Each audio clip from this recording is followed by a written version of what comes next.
Hello, friends. This is John Klein III of episode 106 of Shadow and Flame with Magic, the podcast. And today we're going to review Marauders, Volume 2, Issue 12, the volume that started in 2022. So let's get to it. Brr, brr, brr, brr, brr, brr, brr, brr, brr, brr, brr, brr, brr. And I got I just closed the page. The Kim Jacinto variant cover with a pretty cool stylish Cape Pride coming at ya, meaning business. We got this at Kelly's Comics for $4. I think this is the set that my lovely wife got me at Kelly's Comics in Great Falls. And I think she just went like, what's the Cape Pride comics, the time, and got me issue 6, 7, and 12 of the volume 2. So that was pretty awesome. And this does have Lockheed in it, so score. And this would have came out in May 2023, so relatively current. Well, it feels like forever ago at this part.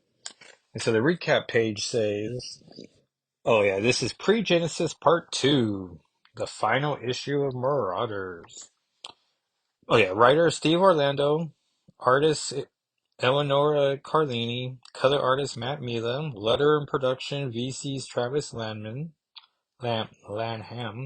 designer Tom Muir, and I guess Kim Jacinto did both covers, but this is the variant one because it says variant edition on it. So, there. With special thanks to Al Ewing for his cosmic knowledge. The cast is big. It's Kate Pride, Aurora, Bishop, Somnus, Psylocke, Tempo, Fang, Amass, Thea, Lockheed, Crave, Celebra, Polaris, Emma Frost. On the Threshold of Creation is the title of the recap page, for some reason. When Kate Pride was given the €2 billion puzzle box with her name somehow written on it, she had no idea she herself would be wanted to organize its creation. The map inside the box led to her and her team of marauders to discover Threshold, a forgotten civilization of mutants who lived and died long before recorded history. Going back in time and seeing this ancient society firsthand, Kate was devastated that she was unable to save Threshold from collapse until she came up with a plan to put together the most unique mutant circuit in history. Now she assembles her crew in Genosha, the site of the largest mutant massacre in history. Though Marvel Comics is completely dedicated to every 3 years making another mutant massacre, because all great stories just get repeated and repeated. And the place her human father died to create the puzzle box and give birth to the oldest mutant society. Meanwhile, Fang and Lockheed have tracked down Brimstone Love, mutant cult leader who demonstrated his mutants and humans are all equal when you torture them philosophy on Fang. They brought along a friend and become ready for vengeance. Who's the friend? We'll find out.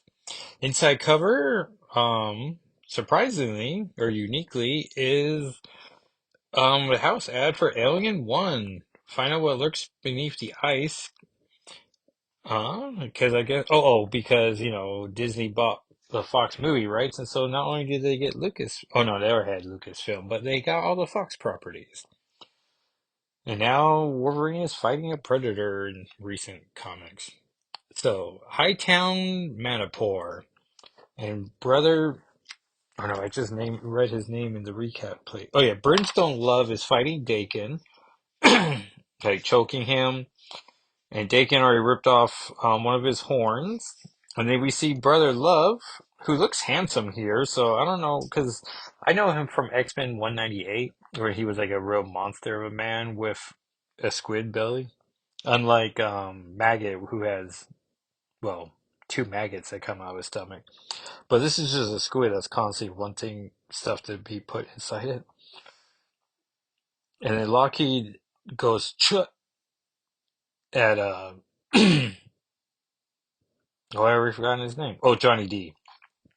Which, if you're an Uncanny X-Cats fan, they made a little song about who the heck is Johnny. Or there was an episode where they were picking theme songs for X-Men, and like Brian picked Broken Wings by Mr. for Angel, and then Rob picked Who's Johnny for Johnny D. Pretty good episode. I bet you can Google Uncanny X-Cast, theme songs and figure out which one it is. That would be episode 21, where they use 80s songs for X-Men characters. Pretty great podcast. Um, Started before Miles and Jay and Miles, who, so they're like the grandfathers of X-Casts. So anyways, a little love for Brian Robb. Sometimes I feel bad that, time has forgotten them. But also, you gotta stay current. But let's not forget people who came before us. And so, those are all my Johnny D thoughts. And Lockheed goes, Chut! And I gotta say, Eleonora Carlini draws an amazing Lockheed. And Matt Mila colors Lockheed with all the cute little purple spots. I don't know. I've seen like Twitter has all these like X-Men tattoos, and I'm like, man, there's a part of me I doing that Twitter account or project at Jacko SII for my year of Locky the Dragon hashtag or hashtag Locky the Dragon, where it's 366 images, one a day, because it's a leap year. And so I'm seeing, and Paul Smith co-created Lockheed, and so I'm just doing a bunch of the, original Lockheed appearances. I'm like, some of these will make a perfect tattoo, but then there's like, one or two where I'm like, oh man, how do I choose between these three? And it's like, oh. And hence, no tattoo for me. Plus, I'm not really a tattoo guy, right? I'm too square for it, too old dad for it. But maybe. Yeah, I get it on my back so I never see it, but in my heart, I'll know it is there. And so Johnny D says, her Lockheed. The big old squid down in my chest might be Team Love, but Johnny D's still all in for Fang. And then the squid goes, Suck. So, I don't quite. Hammer Bay Genosha, and we see Polaris is forming a box out of Mysterium, which in present day comics, Iron Man is working on making his Iron Man suit out of it. And then she gives it to Thea. And then we see, oh yeah, and apparently since issue 7, Celebra from X-Men 2099 and Thea have gotten quite close, holding hands and kissing, which is fun. And the three Threshold mutants are all wearing X-Men uniforms, like in the classic, yellow boots, yellow gloves, yellow chests, black everywhere else unitard. That old thing that I want Kate Pride to never go back to. And so they're just walking, they're talking about, pre-mission of what they're going to do. Though in issue 11, they must explain it, because I'm like, I don't really know exactly what they're doing here.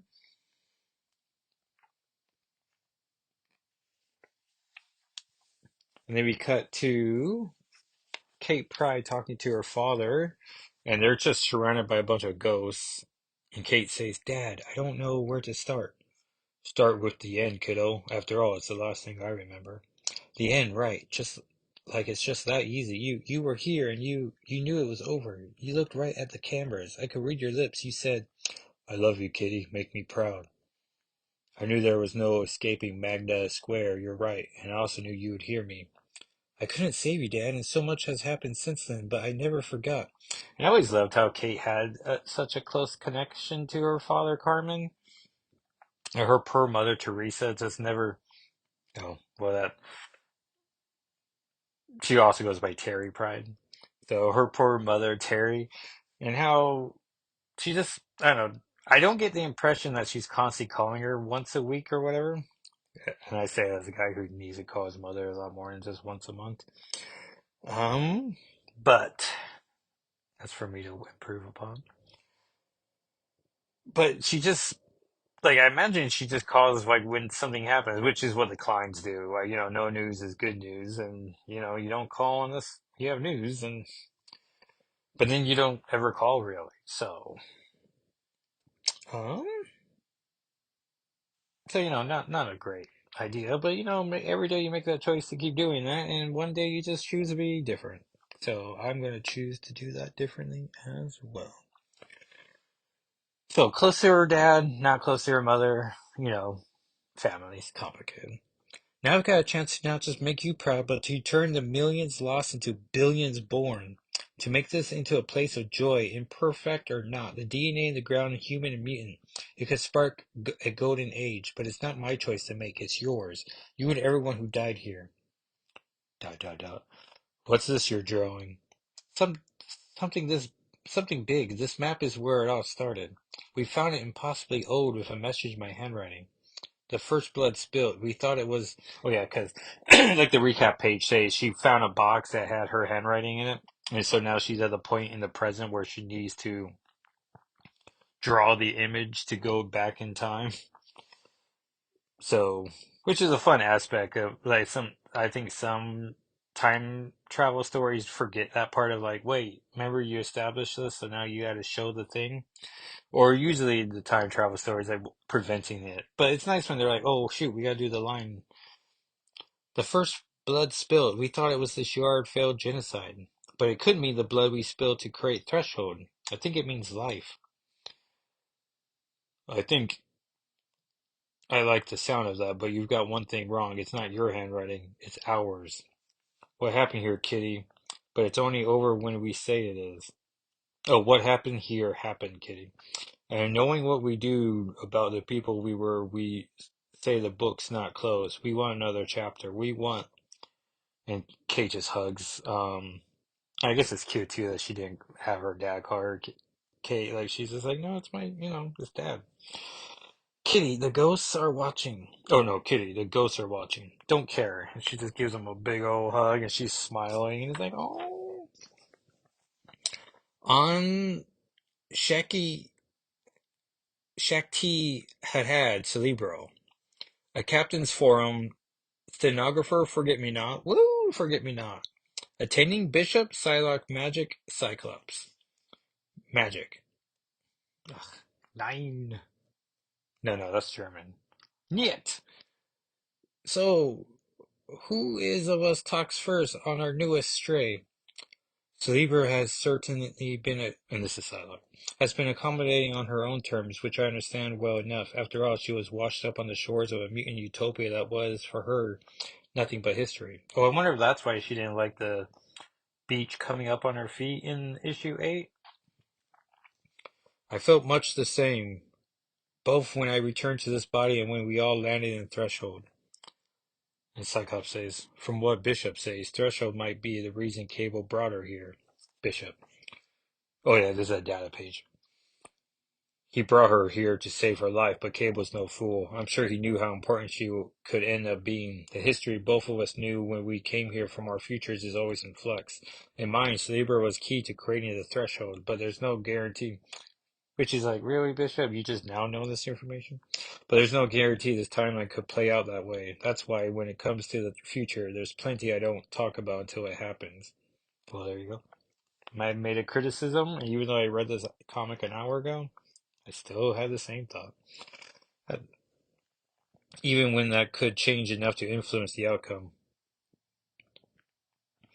But now that she is here, Cerebra's gives her certainty of unique value. Her biometric telepathy comes from a singular insight into genetics. Not just understanding our X genes, but reading, saving, implanting enormous amounts of genetic data, say an island's worth. All the Cerebra talk does make me want to go back to Marvel fandom and just X-Men 2099 issue 1 and just make sure I didn't miss any Kitty Pryde or Magic or Lockheed references. Because I want to say I checked, well, no, whatever website, like UncannyXmen.net, and there were zero references to it, but maybe,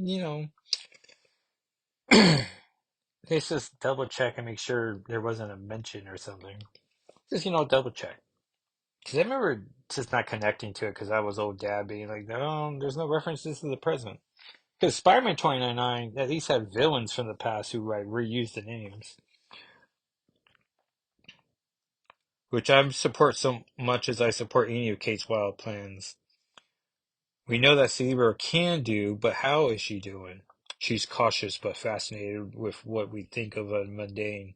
And she's driven, even if she keeps to herself. She's logged multiple gate transits all over the globe. She's exploring, getting to know her new present. I've caught her plenty of times, either stepping out or stepping in. The woman's not shy, it's just cryptic, which is respectable. Mystery is sexy. When I ask her what she's going on there, she gives a small smile and the same answer every time, protecting my friends. San Francisco, and then we see Celebra is protecting a guy from random, perhaps? I don't know, it's a guy with machine gun arms, so I think it's random. And Celebra's fighting him off, and this guy's super. And then she's assisted with by Aurora and Psylocke, Kawan, and this guy runs a restaurant. He's like, "Hey, you guys can have lunch for free for a lifetime. Thank you so much." But I'm a mutant. He's able to has a mutant ability to conjure, no, to locate water. He's a living dowsing rod, and I guess he's the great great grandfather of one of her teammates from X-Men 2099, and we get an amazing page drawn by Carlini of the X-Men 2019 team. That's when I was like, oh man. And she references her own Cyclops, which I did not think they repeated one. But the big red bat guy's back there. And then there's like a rogue person. And like a Nate Gray looking person. I'm like, I don't remember all these people. So is there a new form of X-Men 29 that showed up in the Krakoan age? I guess I'll look more into it. I'm looking up, that series. And so she's just been spending all this time making sure her teammates, ancestors, or not ancestors, but grandparents are doing okay.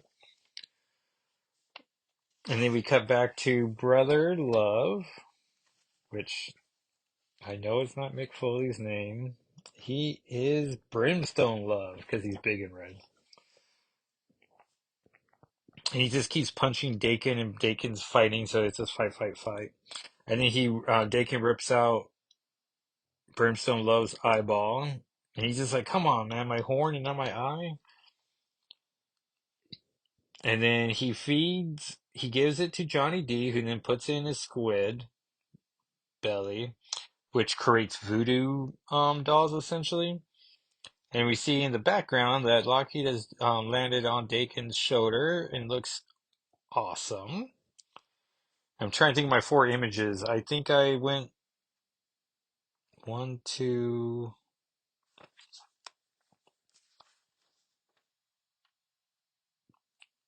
Yeah, I don't think this page made it, but the next one did. The last four appearances made it. Oh yeah, so Johnny D explains the plot.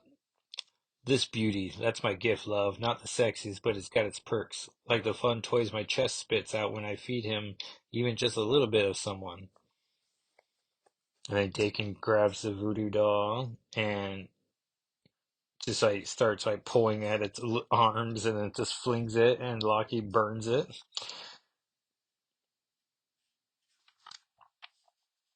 And then burning the doll burns Brimstone Love. And Dakin's like, we square? More than. The Squidster got a meal, and I got to see something I'd never seen before. Wouldn't mind like a Marauder merit badge, though. And Locky goes, Chut. Kate's Dragon's right. Don't you got someplace to be? Deacon's like, in a minute, I've got some death to enjoy. And they were back to Genosha, and they've been building this monument. And finally, oh yeah, and this is the last page of current comic book that Lockheed's been in. And so Dakin and Lockheed go through a gate, so now we know for sure that Lockheed can go through gates. And Kate says, and here's Fang, late. You get my dragon in trouble? Nothing Lockheed can't handle pride. Is this even going to work? You open that can and my DNA kickstarts the soup. And then we get this gorgeous splash page of all the ghosts of Genosha in front of a spire. And Kate's like, there's only one way to find out. So, from my understanding of the plan, the ghosts of Genosha are going to go back in time before Threshold and then be the mutants of that era that spawns these mutants. So the mutants of today are mutants of yesterday, perhaps?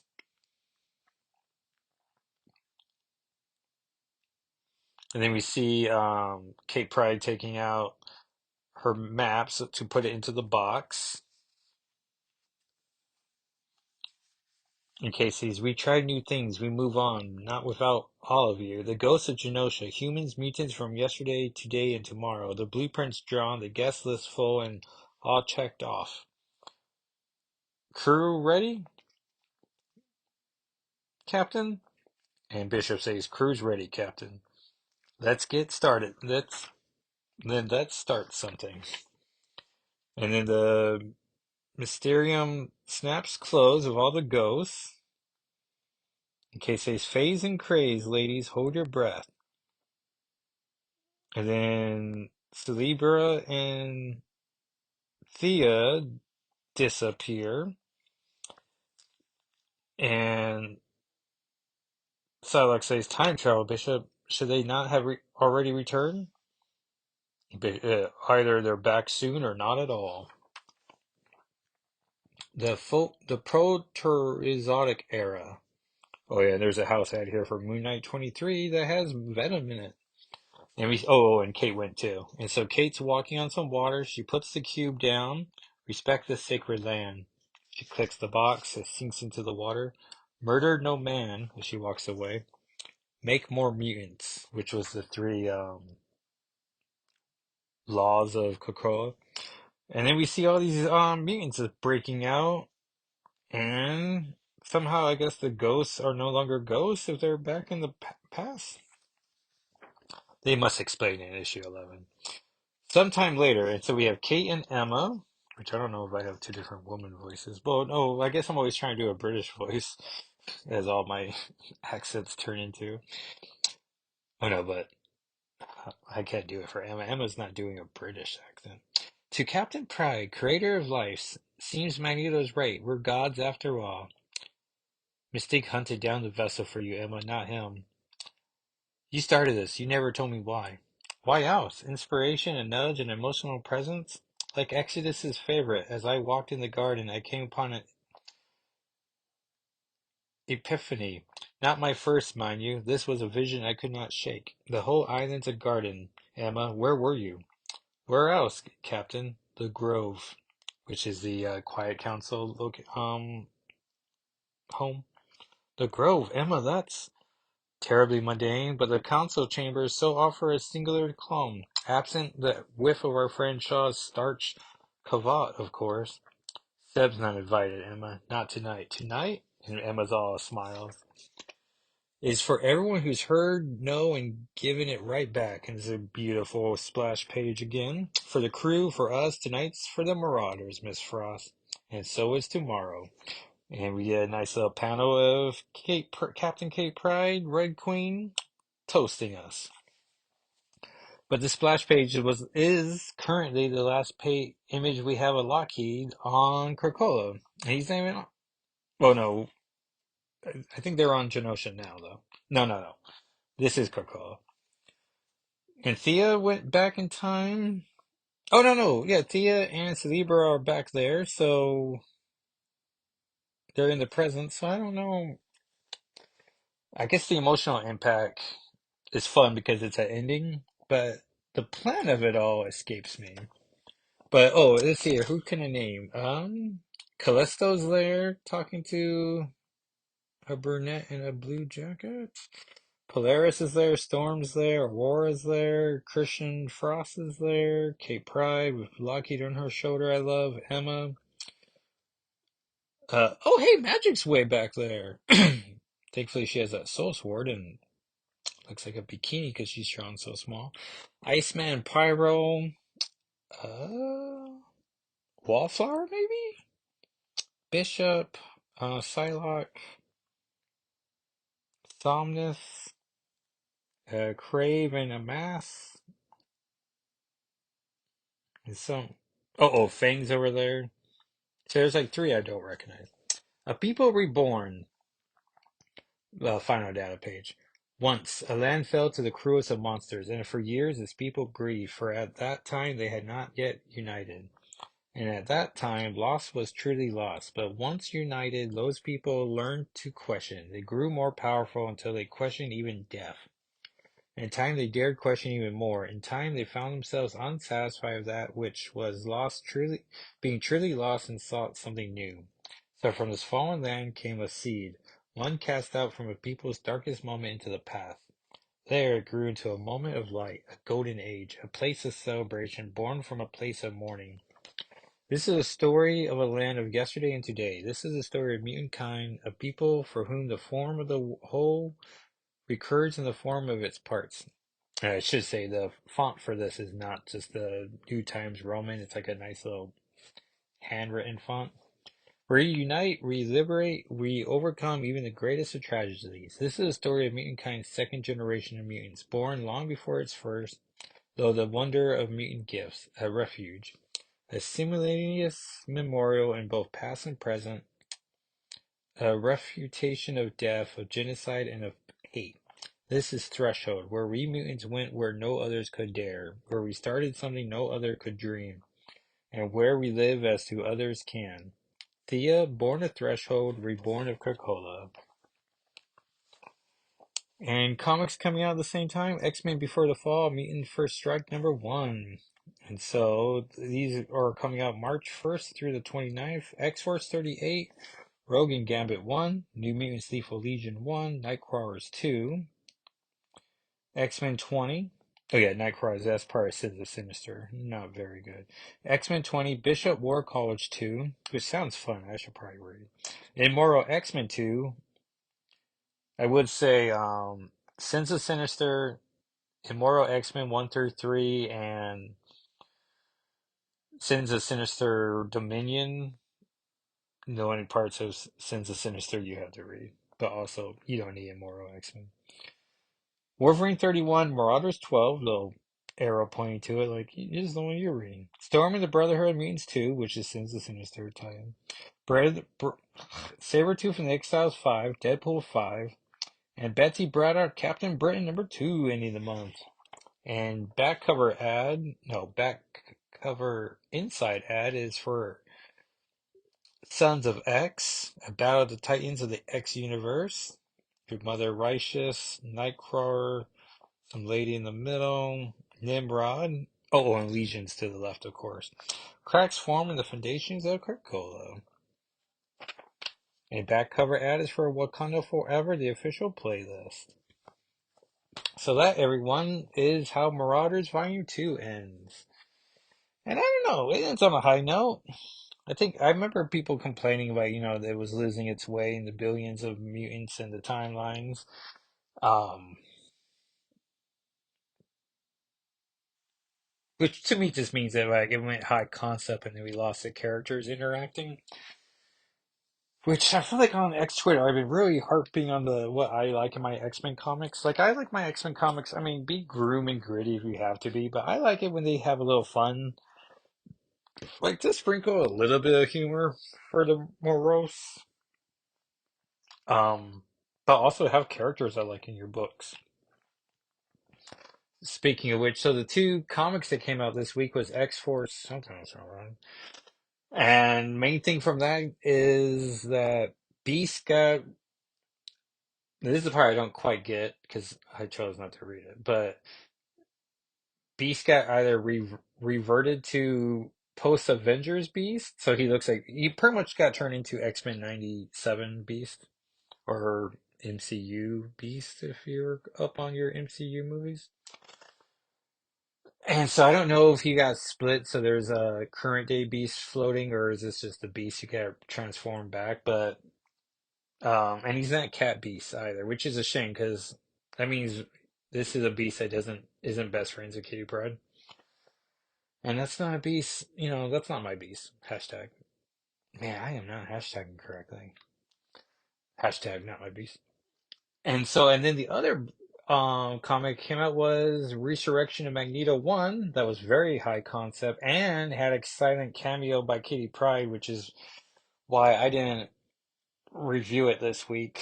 Because, like Miss Marvel, like Shadow Kate showed up twice of the four issues with dialogue, and then twice more as just a character on the screen, like a digital um image. And I'm like, well, I love Kitty, but that doesn't, or I love Kate Pride, but um, as I'm trying to just collect Lockheed appearances, which I'm getting closer and closer to. I think I'm still in the high 38, like 30s of appearances I'm missing out of, but I'm working a second job. Whenever I get paid from my second job, I like to treat myself to like just chopping it off. So I'm like, hey, like every 2 weeks I treat myself to a comic book, and pretty fun, which adds to my back issue pile that I'm like, man, that stack is high. Um, so okay, so and that Kitty's wearing the one costume that all Kitty Pryde fans are like, ugh, seriously, like it's fun to make fun of, but can we stop showing it? But because Storm has a page full of flashbacks of Magneto, and it's from Uncanny X-Men 150 with the roller skates and all those colors that Sinister made fun of her and X's Swords towards the end. I forget which title comic that came out of, but it's that costume. And but I was inspired so much by it, I made myself or not myself, I made myself a tribute video on YouTube using those Bleacher X-Men plushies. So you can find that at Jacko SIII. I also have a Miss Marvel Pop Funko video, as we got one of those, and I'm like, oh man, I should do this with all my videos. And I got a bunch of other Pop Funko videos I want to do. And then I'm hoping, if everything works right tomorrow, of recording a bigger project I've been hinting at. I think I have all the pieces to it now. I just have to now film it. I wrote the script too, so it's like just a matter of just finding the 30 minutes to film it. Because I don't know, it's like you make a 10-minute video, but it takes like, I don't know, 3 times as much to make that video. But I practice it or rehearsed it a little today, but I'm like, all right. So I feel good about that. So that's coming. So Twitter, YouTube, Jacko SIII.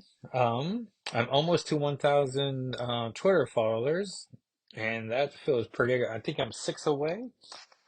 So I can't believe that's happening. Finding a whole bunch of fun X-Men friends on there, and Shadowcape fans, and Magic fans, and Lockheed fans. So it just feels like, hey, all this work I'm putting in, they're paying off. And I'm getting decent views on the YouTube videos, so that feels good. Um, so just feeling good, everyone. Speaking of feeling good, my birthday's next week, so it'd be on Wednesday, so I'm hoping to record the final issue 42 for January. And then once I review that one, and then upload it on my birthday, because, that was the point of it all. And then take a break from back issues to then just do the rest of the 42 issues. I liked what I did last year where I purposely saved one for the end of the year. Um, because I think I have at least four more after that. Which you wouldn't think that many comics went to to issue 42 and then also had Kitty Kate Pride in their issue, but they did. And then also I took the time to pick out the four Deadpool comics I'm going to do to tie in, and um, they turn out to be five of them, but one of them, Marvel fandom.marvel was like, that's magma, not magic. And I remember at the time being like, well, I work at Hastings. I got $1 off comics. I might as well buy it. So I think my list of comics that have been taken out of my collection since starting this podcast has risen to 6 comics now that I'm like, oh, these are not who I thought they were. But that's all right.